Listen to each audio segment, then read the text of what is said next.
अजित पवारांचा अपघात आहे की घातपात, गुन्हेगारी स्वरूपाचा निष्काळजीपणा आहे का, गुन्हेगारी कृत्य घडलंय का, हे तपासाचा उद्देश आहे। सीआयडी अधिकाऱ्यांची माहिती। अजित पवारांच्या विमान अपघाताच्या तपासामध्ये अनेक पुरावे समोर आलेले आहेत। हे घातपात किंवा कट आहे का या दृष्टीने तपास सुरू आहे। सीआयडी अधिकाऱ्यांचं सूचक वक्तव्य।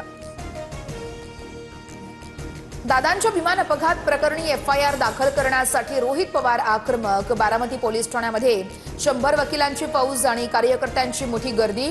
एफआयआर घेण्यास नकार दिल्यानं रोहित पवारांचा पोलिसांसोबत वाद। झारखंडमधील रेडबर्ड कंपनीच्या विमानाचा अपघात झाल्यावर तातडीने कारवाई झाली। पुण्यातल्या कबुतरांच्या चोरीचा एफआयआर होतो, मग दादांच्या मृत्यूचा का नाही, रोहित पवारांचा सवाल। महाविकास आघाडीच्या नेत्यांकडून मुख्यमंत्री फडणवीसांची भेट, निधीसह विधिमंडळामध्ये समान संधी मिळावी, मवी या नेत्यांची मुख्यमंत्र्यांकडे मागणी। लव्ह जिहाद विरोधी कायद्यासाठी राज्य सरकारच्या हालचाली सुरू। कायद्याचा पहिला मसुदा विधी आणि न्याय विभागाकडे। पोलीस महासंचालकांच्या अध्यक्षतेखालील समितीच्या 2 ते 3 बैठका संपन्न, सूत्रांची माहिती।